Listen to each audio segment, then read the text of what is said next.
দেখো আর একটা শব্দ নিয়েছি, এনজয় মানে উপভোগ করা। যদি আমি এরকম লিখি যে আমি আনন্দ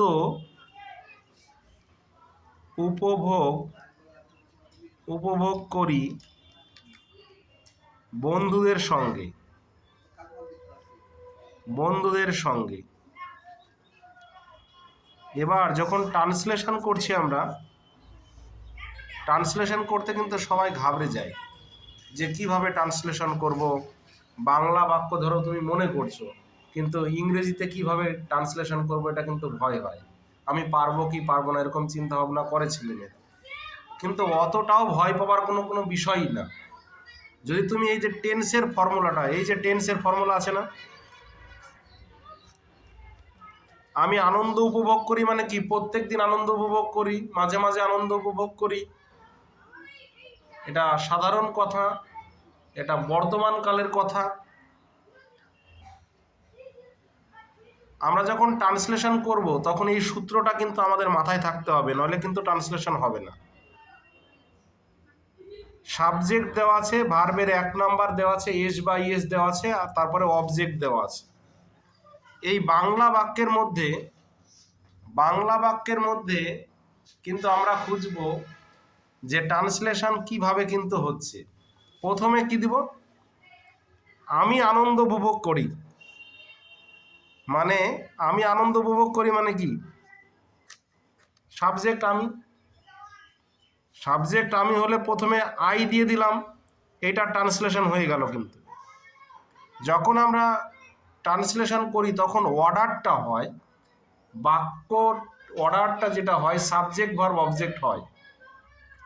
তাহলে আমি যখন দিয়ে দিলাম সাবজেক্ট হয়ে গেল, উপভোগ করি মানে এটা ভার্ব, মানে সাবজেক্টের পর ভার্ব লিখতে হয়। তাহলে উপভোগ করির ইংরেজিটা কি, এনজয়। তাহলে আই এনজয় মানে আমি উপভোগ করি, হ্যাঁ আমি উপভোগ করি। তাহলে হয়ে গেল, পড়ে থাকলো কোনটায়, আনন্দ উপভোগ করাটাই হচ্ছে এনজয়।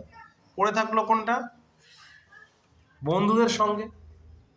তো দেখো বন্ধুদের সঙ্গে এইটুকুনের যখন আমরা ট্রান্সলেশন করব তখন আমরা জানি ফ্রেন্ডস মানে বন্ধু, আর সঙ্গে বা সাথে বলতে প্রিপোজিশন বসাতে হবে, উইথ মাই ফ্রেন্ডস। শুধু ফ্রেন্ডস দিলেও হতো, উইথ মাই ফ্রেন্ডস। কত মজা করে ট্রান্সলেশন হয়ে গেল না, I enjoy with my friends, আমি আমার বন্ধুদের সঙ্গে মজা করি।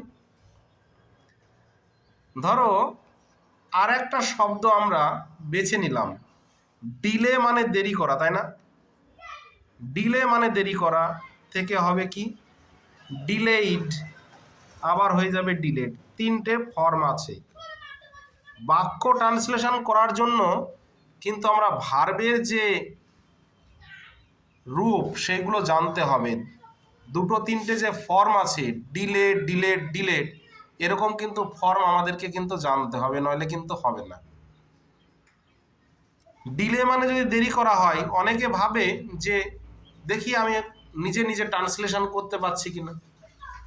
ধরো ডিলে মানে দেরি করা,